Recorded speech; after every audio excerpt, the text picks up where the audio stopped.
Bonjour, beaucoup d'entre vous m'ont demandé un petit peu des tutos sur la voyance, sur les pratiques, sur l'écriture automatique et sur mon jeu de tarot, le Judimancien. Voilà, donc écoutez, j'ai décidé de m'y mettre, hein.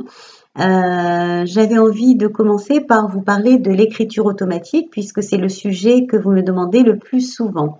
Alors l'écriture automatique, c'est une pratique déjà en fait pour communiquer avec soi-même éventuellement, et oui, c'est un sujet, et aussi avec nos défunts. Alors on me demande souvent si l'écriture automatique est dangereuse. Alors oui, elle peut être dangereuse cette pratique, surtout si vous vous enfermez dedans.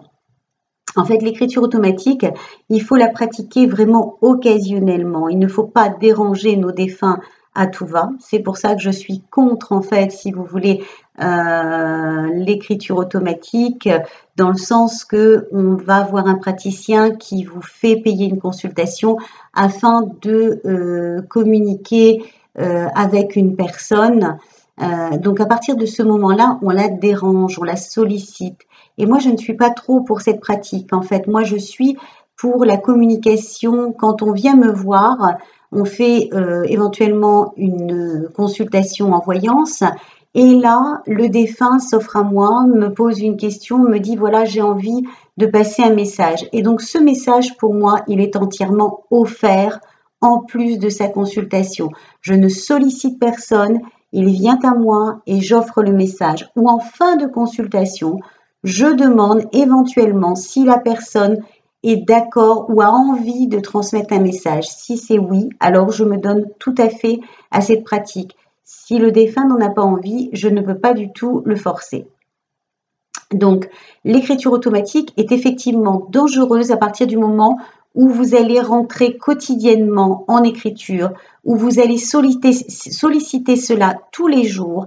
Et croyez-moi, ça peut devenir en fait effectivement une addiction. À partir du moment où on reçoit des messages, à partir du moment où on se rend compte qu'on peut communiquer avec eux et ça nous fait un bien fou, évidemment, il ne faut pas non plus que ça devienne rébarbatif, quotidien et tous les jours. Donc surtout, si vous faites de l'écriture automatique, gardez cela vraiment occasionnellement et n'entrez pas dans ce système où tous les jours vous allez vouloir communiquer. Là, oui, c'est dangereux, surtout pour vous-même, surtout pour votre état psychologique, je dirais, hein.